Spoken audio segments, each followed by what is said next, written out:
seelul dara Tiwaawan lépp lu mu mën ak lu mu mënul mi ngi koy def lépp loo xam ni besoin wu Tiwaawan la guddi ak bëccëg itteem yëpp mooy loolu. mu am beneen jàngat boo xam ni tey dañ ko fee am muy dañoo waxtaan ba timis di jot kenn ku nekk ci nun yaa ngi xool waxtu timis ni mu gàtte ak ni mu xate sa yéene yëpp ak sa bëgg-bëgg moo di bu waxtaan wi continuer nan ngay def ba rocceeku ba daw joxe yàlla li mu moom dellu siwaat ci sa xalaat bu rafet ak sa xam ni ñu mel ci wàllu diine nga ni aménagé nañu war a jullee bu waxtu yu jotee maa ngi ñaan nañu arrêté ñu àggale loolu nag c'est pour la première fois ñu la ci saluer di la ci remercier li ñuy def yëpp li ci ëpp doole tey ci ñun mooy diine parce que fu ñu yàlla dabe dañoo war a taxaw parce que Seydil Hadji Malick loolu rek lañ ko doon toppee kon monsieur le ministre jërëjëf ba nga ñu ko yombalalee ba kenn làqatuwul génn rocceeku dem julli di ñaan rek ñi nga xam ni ñooy ñëw dëgg la toog nañu ñaari at gàmmuwuñu waaye xalifa bi dafa insister ci bu njëkk mooy lu jëm ci jumaa ji ba léegi sécurité bi mi ngi koy wax xalifa bi daf ci insister pour wax ni nañ leen dimbale ba ñu sécuriser jumaa ji jumaa ji bees ji ba nga xam ni accès bi du yomb parce que chantier la boo xam ni boo fay dugg dafa am ay jumtukaay yoo war a mën a am pour mën a dugg ci biir chantier bi kon loolu ñu ngi koy ñaan ministre ak autorité yi nga xam ne ñoom ñoo ko bi ci toppit mooy ñaar mooy chauffeurs yi ak transporteurs yi ak commerçant yi xalifa bi mi ngi ñaan ñi yor oto yi bu ngeen di ñëw Tiwaawan bu leen profitoo ci occasion wu gàmm gi ba fu doon nekk benn ngeen def ko fukk ngeen dimbale jullit yi nga xam ni ñi ngi ñëw Tiwaawan ndax sa maam Seydi Hadj Malick radiyallahu anhu dafa waxoon ni taalibe bu bëgg a ñëw ci Malick te amul kàttanu mën a ñëw ci Malick ka fexe ba mu ñëw ci Malick kooka dana am dara kon nag fexe leen ba ñooñu mën a ñëw ci Malick ndax ngeen am dara yéen commerçant yi nekk biir Tiwaawan it ñu ngi leen di ñaan bu leen profitoo ci gàmmu gi bay enflammé marchandise prix yi lépp loo xam ni mën ngeen ko defal ndimbal ci waa Tiwaawan pour accès ci biir lépp lu leen di jàppandal seen yëf xalifa bi nee na mi ngi ñaan ngeen jàppale ko ci di ñaan nag waa Tiwaawan yi gan yi yéen a leen moom seeni gan lañu xam ngeen ni ngeen daan doxalee ak ñoom ubbi leen kër yi ubbi leen xol yi ubbi leen lépp di ñaan yàlla ñu àgg ci jàmm gàmm ko ci jàmm ministre ñu ngi lay ndokkeel di la sant di la gërëm ci sa taxawaay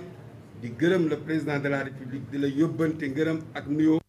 ci làmmiñu xalifa bi ak waa Tiwaawan yëpp ci suñu ndigalu kilifa Serigne Mansour Sy Djamil ak mbooleem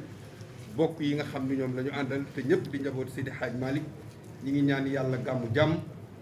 ñu am ànd ko ci jàmm yàlla bu mu nekk suñu mujj gàmm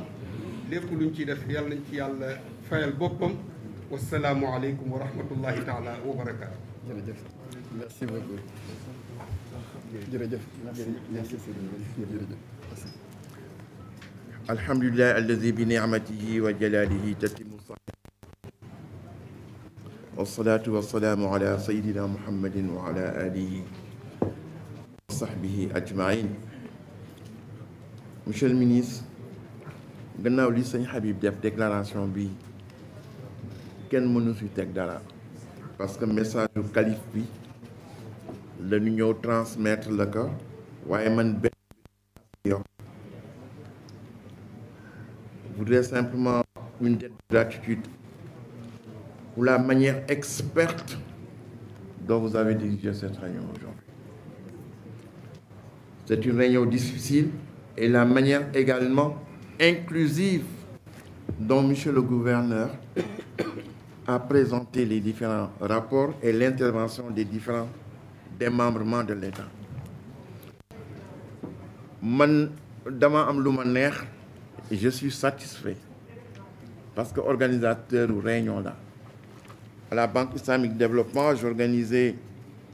au Technical Cooperation Office 48 réunions par an avec un budget de 11 millions de dollars. Donc jataay yu mel ni miin naa ko te kenn mënuma si nax waaye li ma gis fii man daf ma doy ndax non seulement les démembrements de l'État qui disposent de l'expertise professionnelle wax nañu ñi nga xam ne ñoom lañu bëgg servir mooy le comité d'organisation yi xam ce qu'il y a sur le terrain ñoom tam wax nañu te ñooñu suñu méngaloo seen xam-xam dinu bëgg ci Tivaouane ko am ci Tivaouane waaye nag yombul ma bëggoon rek les dernières interventions du comité d'organisation, les problèmes immenses qu'ils ont soulevés, et comme l'a dit le maire de Tivaouane, il y a beaucoup de choses qui manquent. Effectivement, il y a beaucoup de choses qui manquent. Nous sommes un pays en voie de développement. Nous n'avons pas de budget pour réaliser tout. Et je suis bien placé pour le dire. Mais dama bëggoon rek, nous sommes les représentants du calife. Suñu delee aussi calife bi lu mel ne intervention le maire daan ko jotal yi nga xam ni waroon na dage et inquiétude yi nga xam ni ñoom la ñu yëkkati mais man dama jàpp ni li ñu dégg fii la gàmmu gi soo si taxawee mu sotti j'en suis persuadé soxlawul sax moo àgg si calife bi mais je suis persuadé que su fekkee ni taxaw nga si ce sont des questions opérationnelles les gens du terrain ont parlé lii moo nu manqué. Et c'est l'État qui est là. C'est l'État qui dispose des moyens pour régler ces problèmes-là. Ce n'est pas au niveau individuel, ni au niveau du maire, ni au niveau de la présidence du conseil municipal. C'est au niveau de l'État, dont les démembrements sont ici, faisant face aux gens du terrain, qui savent ce qui se passe sur le terrain. Et que l'on dégg ñu wax nga xam ni ñii li ñuy wax mokkal nañ ko. Ce qui manque le plus, c'est trouver les moyens d'ici gàmmu gi problème yi nga xam ni nan nañ ko jànkoonteeg yëpp et moi je suis persuadé que l'expertise est là. C'est une simple question d'organisation. Également les moyens sont là et moi je suis tout à fait, monsieur le ministre, tout à fait optimiste pour l'avenir. Dans peu de temps nous serons un pays riche. En 2024, selon les recettes du pétrole et du gaz, ce qui manquait le plus, c'est les moyens financiers. Nous allons les avoir, nous allons avoir les moyens de notre développement. C'est lié à des problèmes de sous-développés. Mais nous allons avoir les moyens.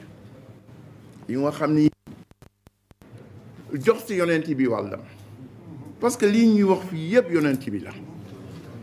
moo ko moom si biti moo ko moom si biir du keneen du Alaaji Malick du Cheikh Ahmed Tidiane du Sëñ Touba yonent bi la te lu nga xam ne yonent bee ko yëkkati képp ko nga xam ne sa xol sell na daa si bëgg dugal seen loxo ni ma yëgee ni sama xol sell na loolu laa yëgee ni ñi nekk autour de la table yëpp seen xol sell na kon ils vont mettre le paquet pour que d'ici le Gamou yi nga xam ni observé nañu ko te kooku c'est des gens sérieux qui l'ont dit. C'est parce que nous sommes organisés que nous avons organisé cette réunion-là. Dem naan jógee banque islamique di organiser ici un séminaire, par exemple le séminaire sur la sécurité alimentaire, où j'ai invité la Banque mondiale, la Banque africaine de développement, ñoom ñëpp. Je prenais 6 mois di jaabante diggante Jeddah pour régler yëpp suñ ko régler su bés bee mu am ndam. C'est cette réunion-là qu'on est en train de faire et que j'en suis persuadé que daal dagale nous permettre ñu am satisfaction, le calife bi ñu yónni am satisfaction, xale yi nga xam ni qui sont dans le comité d'organisation li ñu soulevé comme revendication et doléance ñu règle ko. Puis vous en avez la volonté, monsieur le ministre, et le président de la République en a la vision, est capable de réunir les moyens qui permettront à ce que à la sortie du Gamou ñu ni wallahi waaw li nga xam ni li yonent ci bëggoon yëpp dagale nañ ko kooku yàlla mën na ko am na ko barele na ko yéen ñi toog fii yëpp yéen a ngeen loolu yal na ko yàlla def. Wasalaamu aleykum wa rahmatullahi taala wa barakatu. waaleykum salaam wa rahmatullahi taala wa barakatu. Jërëjëf Serigne Habib si wax ju rafet ji jërëjëf sëñ Mansour si wax ju rafet ji te matale di remercier également comité d'organisation bi léegi dernière phase u réunion bi si la ñu nekk xam naa sëñ Mansour ku yàgg présider ay réunion la ak yàgg organiser dernière phase bi dañuy joxaat kat ñi nekk ci service su état bi les problèmes qui ont été posés ñu tontu si lu ñu tontu lu nekk ñu apporter si la solution immédiatement ou la solution d'ici au Gamou donc loolu mooy doon dernière phase u réunion bi léegi dañuy ñëwaat donc faire le tour pour aller du côté des services de l'État ministère de la santé posé nañu question Serigne Moustapha wax na ko sëñ Ousmane wax na ko le maire également wax na si ak sëñ Khalifa Niang ci wàllu table orthopédique bi ak ci dotation médicaments yi ak troisième point bi ñu posé mooy libération collective yi nga indil ñu ci ay tontu ñu tënk ak scanner bi di quatrième point nga indil ñu ci ay tënk ñu xool tout de suite les solutions qui peuvent apporter ak li nga xamante ni d'ici au Gamou ou après le Gamou déglu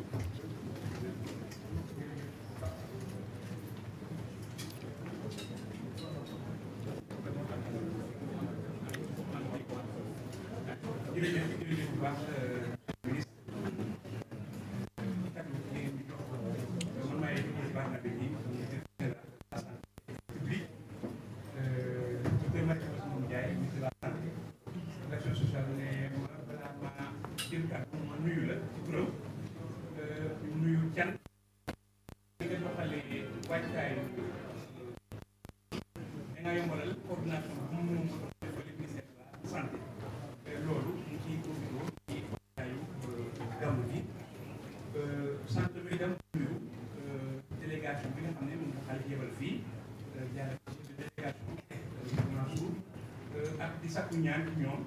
ndax ba mu gisee dañoo ñaan nañu bi ay centre de vaccination ci Gamou bi dafa ne alhamdulilah ndax lii moom lu mu bëggoon a ñaan la ak ñu may ko ci loolu ñi ko ñu lim fi dëkk suñu fi dal na ndax ñi yi ñuy wax ñun boobu dañ ko assuré dafa am beneen boo day xool comme nawet bi ak feebar yi nga xam ne mën nañ ci ànd bu fekkee dafa jaar yokk compte rendu bu jaree ñu yokk ñoo mais 50 millions bi moom c'est déjà garanti d'accord bi suba mais docteur xaaral loolu bala ñuy avancer ci point boobu en fait li ñu préciser ñoom mooy 50 millions